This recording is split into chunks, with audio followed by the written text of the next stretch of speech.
Hello friends, welcome back to my channel. I hope you all are doing well. आज हम बात करने वाले हैं जीएसटी ई वे बिल के बारे में।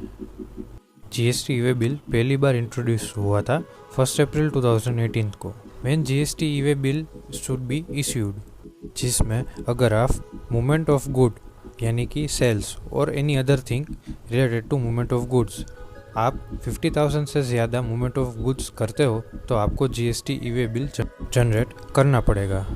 Next point is who is liable to generate the GST e way bill. यहाँ पे हमें 3 कैटेगरी बताई गई है जिन लोगों को GST e way bill generate करना पड़ेगा। First is registered dealers, second is unregistered dealers and third is transporters. If unregistered dealer sell to registered dealer, then the receiver has to generate GST way bill. Third category transporter, यानी कि supplier जब GST way bill generate नहीं करेगा तब transporter को GST way bill generate करना पड़ेगा।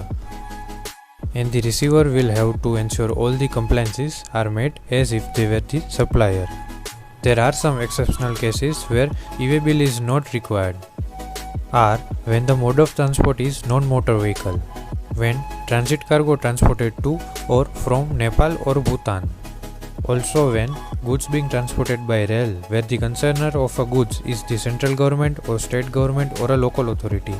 Also आपको पार्ट बी जनरेट करने की रिक्वायरमेंट्स नहीं है जब distance between consigner or consignee is less than 50 kilometers. Also there are more exceptional cases which is not included in these points. अभी मैं आपको शो कर रहा हूँ जीएसटी वे बिल का पोर्टल, जिस पर जाके आप अपना लॉगिन आईडी और पासवर्ड सेट करके रजिस्टर कर सकते हो और जीएसटी वे बिल जनरेट कर सकते हो।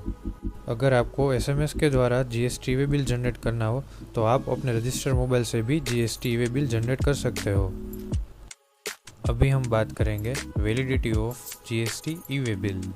इसमें हमें 2 टाइप के कन्वेंस बताए गए हैं। पहला है other than over dimensional cargo and second is over dimensional cargo.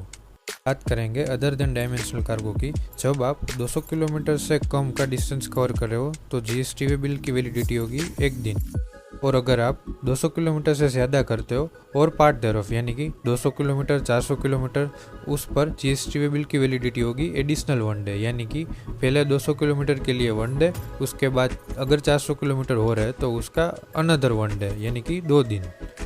अब हम बात करेंगे नेक्स्ट टाइप ऑफ कन्वेंस की, that is over dimensional cargo. अगर आप 20 किलोमीटर से कम डिस्टेंस कर रहे हो तो उसकी वैलिडिटी होगी 1 दिन, और अगर आप 20 किलोमीटर से ज़्यादा कर रहे हो then for every 20 kilometres addition there is a additional 1 day.